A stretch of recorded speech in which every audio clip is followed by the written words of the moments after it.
que saber. Expansión Daily. Tras una llamada con Trump, Sheinbaum descarta intervención militar en México. Pemex enfrenta su meta petrolera con menos pozos y menos equipos, y de cara al Temec, los productores mexicanos presionan a Estados Unidos por carne de cerdo y manzanas. Es martes 13 de enero, yo soy Mónica Alfaro y esto es Expansión Daily. Expansión Daily. Toda la información en voz de los editores de Expansión. Expansión Daily. Lo que hay que saber.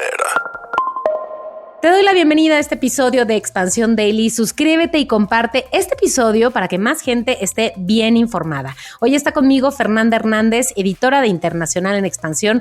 Fer, no importa cuántas juntas y cuántas llamadas complicadas hayamos tenido ayer lunes, ninguna me imagino como la que tuvieron Trump y Sheinbaum, ¿no? Me imagino que ninguna estuvo tan complicada como esa llamada porque es la llamada que todos estábamos esperando desde hace por lo menos una semana.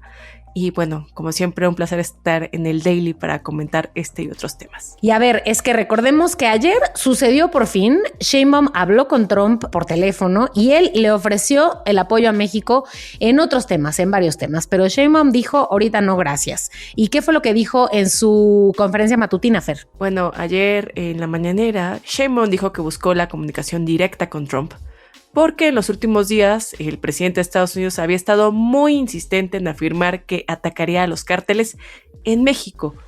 Y bueno, lo que pasó en la llamada es que se descartó cualquier posibilidad de intervención militar, por lo menos nada como lo que sucedió en Venezuela el 3 de enero. Lo que hizo la presidenta fue presumir a Donald Trump los resultados que ha alcanzado México en contra del crimen, como el combate al fentanilo, la destrucción de laboratorios de drogas sintéticas, y él, si bien reconoció que existen esos resultados, dijo que pues se puede hacer más. Y bueno, esta es una de las llamadas, pero es cierto que la comunicación entre los equipos pues ha estado sucediendo en días anteriores, y el domingo el gobierno de Estados Unidos pidió al gobierno de México resultados tangibles en la lucha en contra al narcoterrorismo y fortalecer la cooperación entre ambos países para pues seguir con esta tarea de desmantelar las redes de cárteles, detener el tráfico de fentanilo.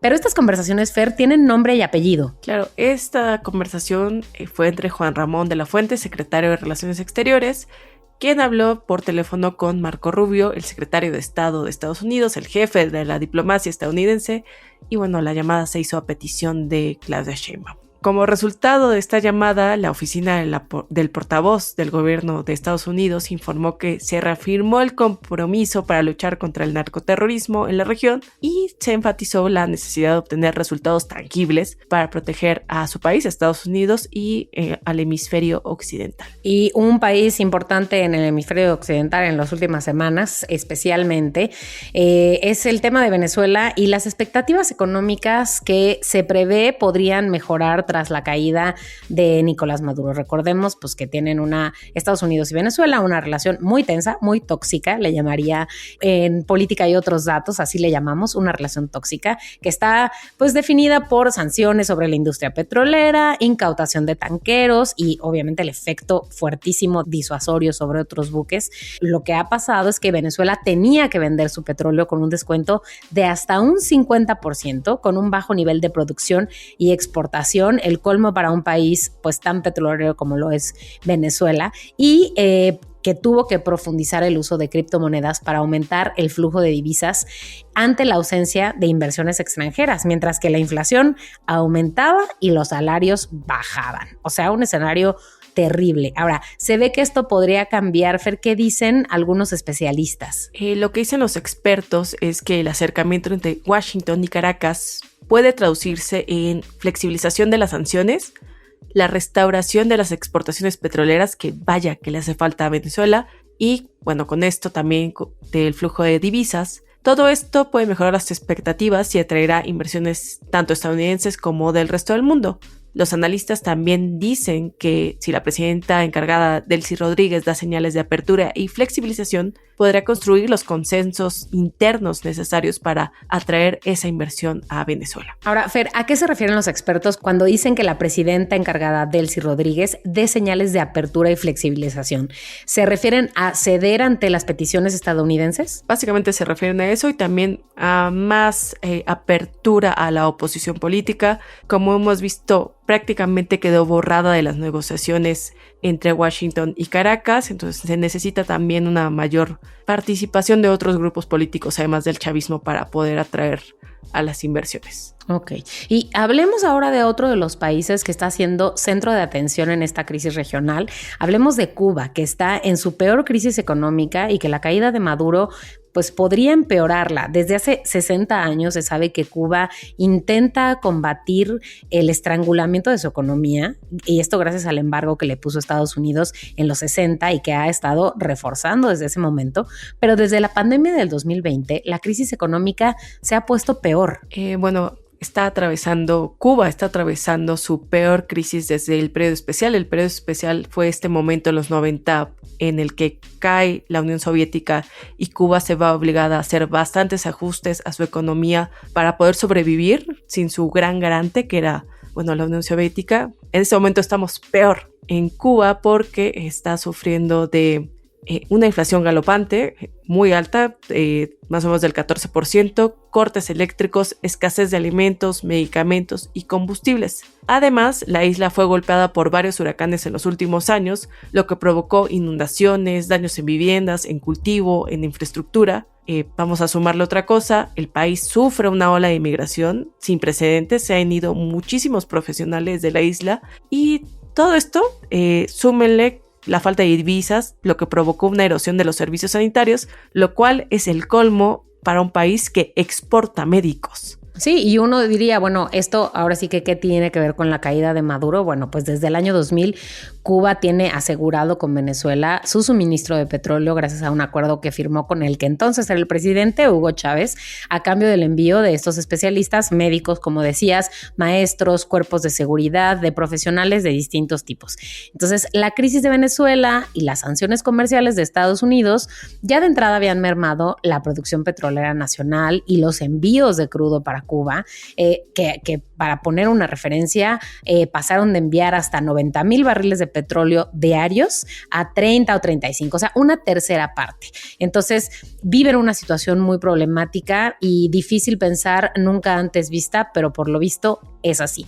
Y de temas petroleros, Fer, pasemos a otros temas, a otros problemas, temas económicos relevantes, y es que los expresidentes de la Fed denuncian un ataque contra la independencia del Banco Central. Empecemos por explicar qué es la Fed en Estados Unidos, Fer. Bueno, la Fed, la Reserva Federal, es el equivalente a lo que aquí es el Banco Central, el Banco de México, que tiene básicamente dos labores en Estados Unidos. La primera es mantener baja la inflación o mantenerla en sus rangos, y la segunda es combatir el desempleo.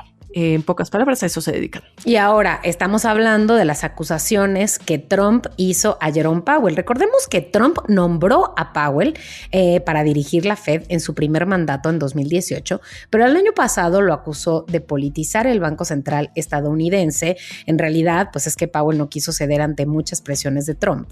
Y lo que ha pasado recientemente es que expresidentes de la Fed y otros altos funcionarios, exaltos funcionarios del área económica, hicieron una crítica en conjunto a esta investigación penal contra Powell, que todavía es el presidente, diciendo que es en realidad un intento de socavar la independencia del organismo. Fer, ¿por qué otras cosas señaló Trump a Powell? Bueno, ayer Jerome Powell fue citado por el Departamento de Justicia por un caso de aumento de costos en la renovación de la Fed, en un edificio que no se había renovado en 90 años. El aumento fue más o menos de costos fue de $1,900 millones, que eso lo costaba en 2019, a $2,500 millones, pero tanto Powell como otros exfuncionarios, otros expresidentes de la Fed lo que dicen es que esta acusación en realidad es solo un pretexto para acabar con la independencia, porque Jerome Powell tomó decisiones que no estuvieron muy en tono a lo que quería Trump. Y entonces agarró eso de pretexto, ¿no? Lo que sí es que hay algunos especialistas como David Wessel, que es investigador en la Brookings Institution, dijo que Trump se dio cuenta de que los estadounidenses estaban preocupados por el costo de vida y quién no, y que lo que estaba haciendo es tratar de hacer todo lo posible para buscar mejorar las cosas, claro, porque pues siempre se ve bien ante los votantes, ante los ciudadanos, que uno baje el costo de vida, pero ahora sí aplica lo de pero ¿a qué costo? ¿No? Y esto pues ha tenido consecuencias en los inversores globales. Sí, y lo vimos ayer, no les gustó nada esta posible intromisión de Donald Trump en la Fed.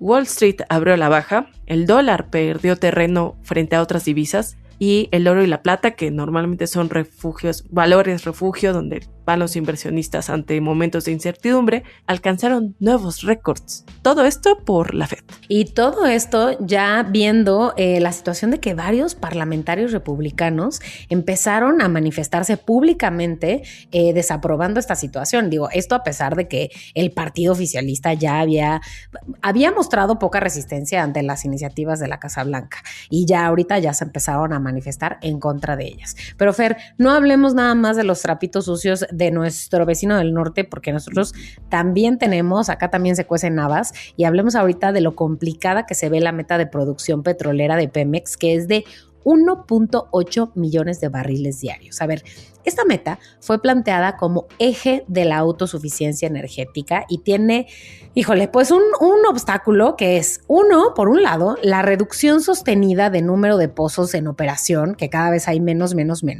y por otro lado, la capacidad de perforación disponible en el país, porque vamos a contarles algunos datos simplemente para tener perspectiva. En el tercer trimestre de 2024, Pemex tenía poco más de 6,300 pozos en operación. Un año después, en el 2025, la cifra se redujo a 5,800. Además, en el mismo periodo estaban en operación poco más de 3,800 pozos productores de crudo y llegaron a casi 3,500. Lo que nos muestran estas caídas es que se limita la posibilidad de sostener niveles de producción elevados en el corto y mediano plazos. Se aportan menos barriles al sistema productivo de la empresa y se reduce la flexibilidad de esta ante catástrofes. Sí, es un mal escenario, ¿no? Porque además esto se combina con el retroceso en los equipos de perforación disponibles, lo que ha complicado mucho que haya nuevos desarrollos, o sea, innovación tecnológica para estas tareas. Y esto reduce la capacidad de Pemex para compensar el declive natural de los campos maduros, para sumar nuevos pozos productivos, pues eso no es posible así, ¿no? Y a ver, hay un dato importante del sexenio de López Obrador, Fer. Sí, durante el sexenio del expresidente se promedió una producción de hidrocarburos de 1.8 millones de barriles diarios, pero esa cifra ha venido a la baja y no logra superar los 1.6 millones de barriles diarios entre petróleo crudo y condensados. También hay que decir que está la presión financiera que tiene Pemex y la empresa ha reconocido un incremento en los gastos de exploración y pozos no exitosos. Eso significa más riesgo y menor margen de maniobra en estas actividades que son llamadas actividades aguas arriba. Y además, otro ángulo crucial de esta crisis son las deudas que tiene Pemex con proveedores y contratistas que han limitado mucho la disponibilidad de equipos, de servicios, y esto ha tenido afectaciones en el ritmo de perforación y de mantenimiento de pozos. Un escenario complicado el de Pemex. Y hablando, Fer, de otros productos que son muy importantes en nuestras cadenas de suministro y de producción, es que los productores mexicanos están presionando a Estados Unidos por temas de carne de cerdo y de manzanas de cara al TEMEC. Ya estamos de frente a esa revisión y la Secretaría de Economía de nuestro país abrió 2 investigaciones antidumping en menos de un mes contra importaciones agroalimentarias originarias de Estados Unidos, que son estos 2 productos, carne de cerdo y manzanas, después de aceptar solicitudes de productores nacionales que señalaron prácticas de discriminación de precios y daño material a la producción local. Bueno, es que las importaciones mexicanas desde Estados Unidos de estos 2 productos muestran un incremento notorio en los últimos años. A ver, en los últimos 5 años, desde 2019, las compras de carne de cerdo pasaron de $1,200 millones a $2,600 millones, es decir, casi el doble. Y en el caso de las manzanas pasaron de $265 millones en 2019 a $404 millones en 2024. Y empecemos por el caso de las manzanas. Los productores de la Unión Agrícola Regional de Fruticultores de Chihuahua argumentaron que aunque el número de las importaciones estadounidenses de manzanas ha crecido de forma sostenida, el precio ha bajado y en esa especie de balance, los niveles no cubren los costos de producción de la manzana mexicana y presionan mucho al mercado interno. Entonces, esta investigación va a marcar un periodo desde el 1 de abril del 24 hasta el 31 de marzo del 25, pero ojo, que la información se analiza en todo un contexto mucho más grande, con datos desde el 2022, y aquí estamos hablando de variedades de manzana fresca sin distinción de color, de tamaño o de sabor. Pero luego está lo otro, Fer, la carne de cerdo. Bueno, por el lado de la carne de cerdo, 5 empresas mexicanas del sector porcícola pidieron iniciar una investigación antidumping y antisubvenciones sobre las importaciones de pierna y espaldilla de cerdo desde Estados Unidos. Los productores señalan que hay un aumento constante de las importaciones, acompañado de precios a la baja, más o menos como en el caso de la manzana, con efectos directos sobre la rentabilidad, los ingresos y los indicadores financieros de la producción nacional de carne de cerdo. El procedimiento va a considerar un periodo investigado de todo el año 2024, pero igual el periodo de análisis abarcará desde 2022. Lo que dice la Secretaría de Economía es que estos productos se beneficiaron de exenciones arancelarias que estaban vinculadas a medidas de apoyo al consumo básico y que eran vigentes hasta finales del 2025 y también con posibles extensiones que estaban condicionadas a contratos previos. Además, lo que concluyó la Secretaría de Economía es que existen elementos suficientes para abrir los procedimientos administrativos. De cara al TEMEC, como seguramente han escuchado en este podcast, estamos analizando diferentes frentes, diferentes batallas de productos de todos tipos, y este es uno de ellos, ¿no? Los productos alimentarios, manzanas y carne de cerdo en este caso. Pero Fer, también hay cosas buenas que tenemos que estar resaltando de nuestro país. Aunque a veces parezca, no todo está perdido. Expansión Daily.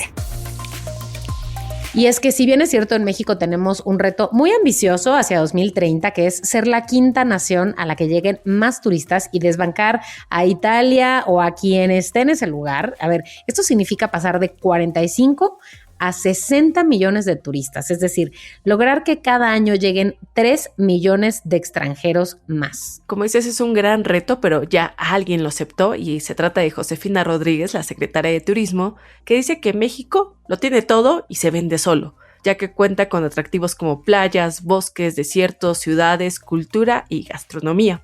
Y bueno, sabe que no va a ser sencillo, pero este año va a ser clave porque tenemos el Mundial de Fútbol que va a traer a 5 millones de turistas adicionales y ayudará a que parte de los ojos del mundo estén en México y bueno, va a haber quien lo ponga en su wishlist de viajes para los próximos años. Para que quien no haya pensado en que tenía ganas de venir a México, ojalá con el Mundial se le ocurra que es buena idea. Y Josefina Rodríguez justo lo que dice es que nosotros no tenemos que utilizar ningún back con un paisaje muy bonito, no tenemos que inventarnos una receta secreta porque ya existe nuestra cocina tradicional que es increíble, porque ya tenemos los ingredientes que son de altísima calidad. En fin, que México tiene una grandeza cultural enorme y que va a ser suficientemente atractiva, y es que Josefina Rodríguez ya tiene poco más de un año en el cargo y ya tiene algunos datos que presumir. Casi 34 millones de turistas llegaron a nuestro país, eso es 7% más de enero a septiembre del 2025, y además trajeron sus dólares, Fer. Sí, porque trajeron 25 mil millones de dólares de derrama económica, que es el 6% más del mismo periodo, y llegaron casi 14% más de visitantes internacionales a nuestro país. Es cierto que hay un gran reto que es diversificar, conquistar nuevos horizontes, y nuevos horizontes significa los turistas asiáticos, ¿no? Pero bueno, el turismo está claro que es parte del Plan México como una política de Estado y que los 32 estados se van a sumar y trabajar en conjunto para ofrecer buenas experiencias, ahora sí, literal para todo el mundo. Fer, gracias por estar hoy en el Expansión Daily. Pues muchas gracias a ti, Moni, y gracias a los podescuchas por estar aquí. Toda la información sobre estos y otros temas están disponibles en expansión.mx, no lo olviden. Y ya saben que como siempre leemos sus comentarios en las redes sociales de Expansión, @expansiónmx. Nos escuchamos mañana. Expansión Daily. Lo que hay que saber de lunes a viernes a las 6 de la mañana. Expansión Daily, un podcast de expansión. Este episodio llega a ti gracias a rss.com, el podcasting hecho simple.